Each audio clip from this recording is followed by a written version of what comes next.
এই মুহূর্তে ট্যানারির বর্জ্য এবারও নদীতে পড়ছে।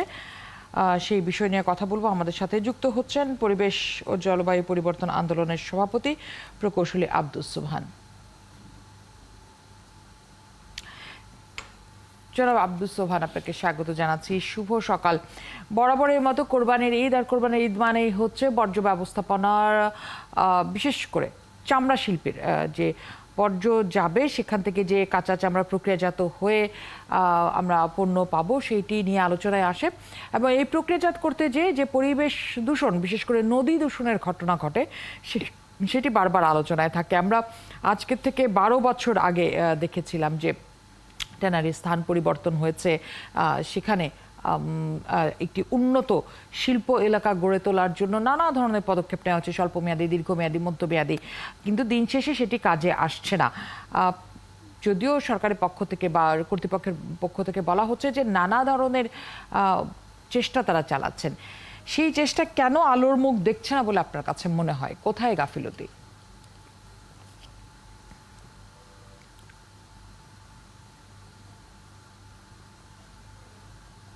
জনাব আব্দুস সোবহান, আপনার ডিভাইসটি আনমিউট করতে হবে।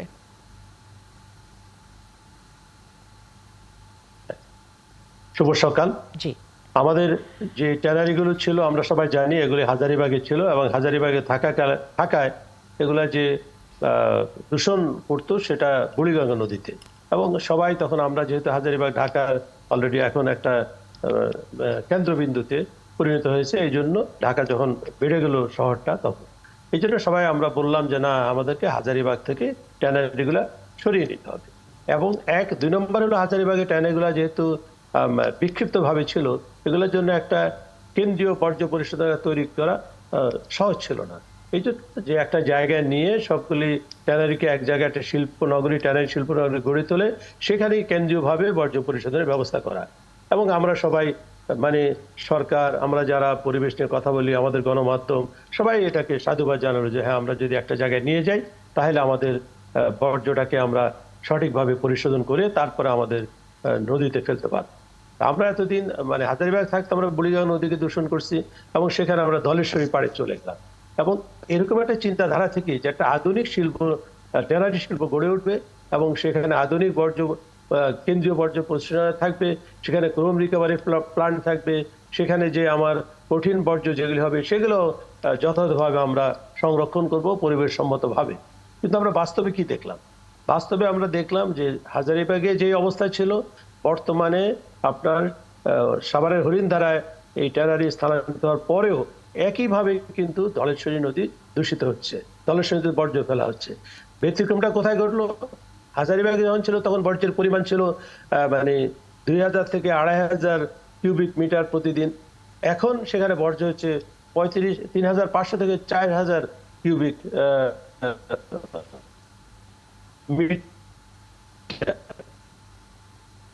মানে হলো যে বর্জ্যের পরিমাণ কিন্তু অনেক বেড়ে গেল।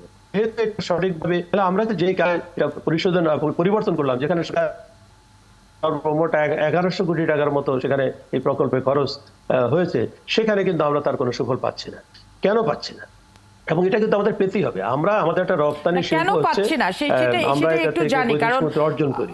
এবং এই শিল্প নগরীটা যদি আমরা সচিব কথা বলেছেন সংবাদ মাধ্যমের সাথে, তিনি বলেছেন যে এখনো পর্যন্ত যে সক্ষমতা রয়েছে তাতে দিয়ে আসলে কাজ করা সম্ভব, কিন্তু আবার পরিবেশবিদরা বলছেন যে সিটিপির এই মুহূর্তে যে ক্ষমতা সেটি আসলে কাজ করছে না, কারণ এটি ভুলভাবে এটি প্রয়োগ করা হচ্ছে, ভুল নীতির কারণে এখন আবারও সেই দূষণ ঘটছে।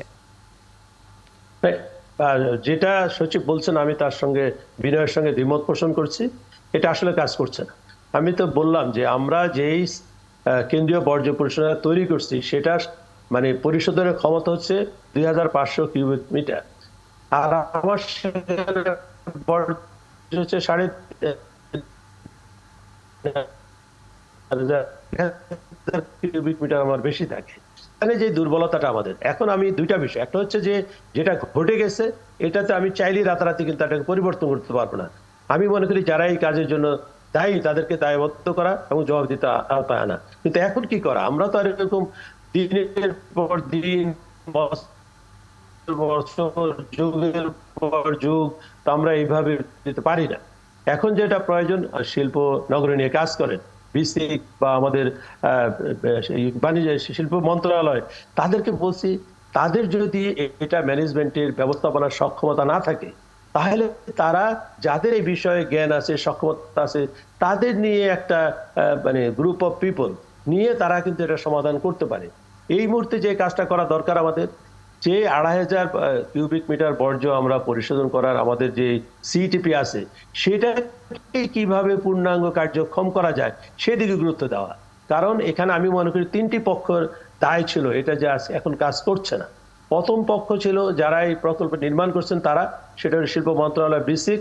দ্বিতীয় পক্ষে শিল্প মালিকরা। তৃতীয় হচ্ছে আমাদের যারা কনসালটেন্ট ছিল। আমি বিনয়ের সঙ্গে বলতে চাই, আমাদের যারা বোর্ডের কনসালটেন্ট ছিল তারাও তাদের দায়িত্ব মানে কারিগরি জ্ঞান সম্পন্ন ব্যক্তিরা তাদের সেই দায়িত্ব পালন করেন নাই।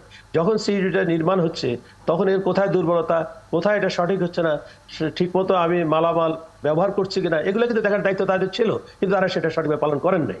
সর্বোপরি যে দায়িত্ব ছিল পরিবেশ অধিদপ্তরের, পরিবেশের বন মন্ত্রণালয়, এত বড় একটা প্রজেক্ট হচ্ছে, এটাকে নিয়মিতভাবে পর্যবেক্ষণে রাখা দরকার ছিল, নজরদারিতে রাখা দরকার ছিল, সেটাও করা হয়নি।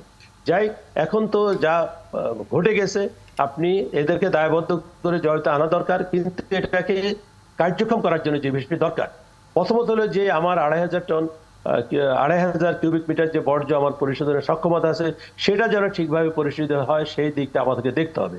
দ্বিতীয়, অনতিবিলম্বে সরকারের প্রয়োজন আরো একটা ২৫০০ কিউবিক মিটার পরিশোধন ক্ষমতার সম্পন্ন আরেকটা বর্জ্য পরিশোধনাগার নির্মাণের ব্যবস্থা করা।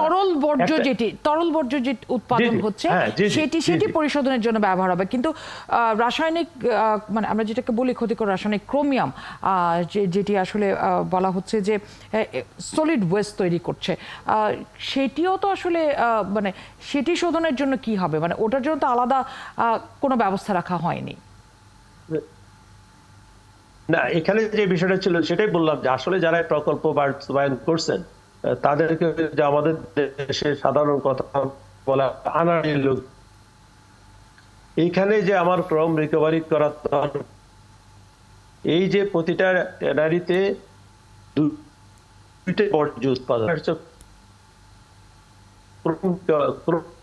যারা ব্যবহার করে সেই দুইটা বর্জ্য পরিশোধ যাবে, সেটাও কাজ করছে না। এটা হলো একদিকে শিল্প উদ্যোক্তারা তাদের বর্জ্য আলাদা রাখেন না, আরেকটা হচ্ছে দ্বিতীয় যেটা ক্রম রিকভারি, সেটাও কাজ করছেন না। এটা গেল একটা দিক। দ্বিতীয় হচ্ছে যে আমাদের যে সলিড ওয়েস্ট আছে ব্যাপক, সেখানে প্রথম প্রকল্পে বলা ছিল যে এগুলাকে প্রেস করে পানি সরিয়ে দিয়ে এগুলাকে একদম কেক আকারে তৈরি করা হবে, মানে অনেক ছোট করে ফেলা হবে, তারপরে সেই বর্জ্যটাকে আপনার ডাম্প করা হবে। এবং সেখানে কিন্তু অনেক বড় বড় কথা তখন বলা হয়েছে যে এগুলা দিয়ে বর্জ্য থেকে বিদ্যুৎ উৎপাদন করবে, কিন্তু আমরা মানে দিন শেষে দেখলাম কিছুই না। সারা এলাকা বর্জ্য, সয়লাব এবং সমস্ত বর্জ্য আমরা কি করতেছি, তরলই বলেন আর কঠিনে বলেন, সবকিছু আমরা জলের সহিত ঠেলে ফেলছি এবং ফেলছি, যাতে যে একসময় এই কাজগুলো কেন পারছে না? আপনার কাছে কি মনে হয়, জনবলের অভাব নাকি কারিগরি জ্ঞানের অভাব, কোথায় সমস্যা? প্রথম যেটা সেটা হচ্ছে আন্তরিকতার অভাব ছিল, তারাই জিনিসটা বুঝতেই সক্ষম হননি। কারিগরি জ্ঞানের অভাব যদি থাকে, কারিগরি জ্ঞান তো আপনি ধার করতে পারেন, সেই সুযোগটা আছে। বা কারিগরি জ্ঞান যে দেশের মানুষের নাই এই বিষয়ে, এই কথা কিন্তু আমি মানতে নারাজ।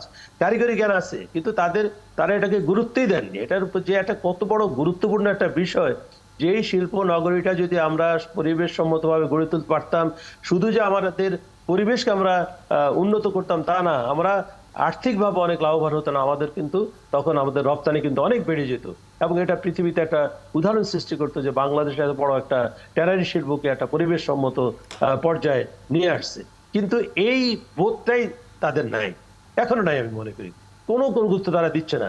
এটা তো আমি মনে করি যুদ্ধ।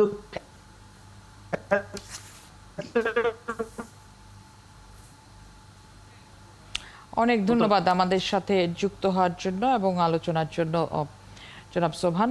নিশ্চয়ই আগামীতে আবারও কথা হবে। দর্শক, আমাদের সাথে যুক্ত ছিলেন সভাপতি পরিবেশ ও জলবায়ু পরিবর্তন আন্দোলনের প্রকৌশলী আব্দুস সোবহান।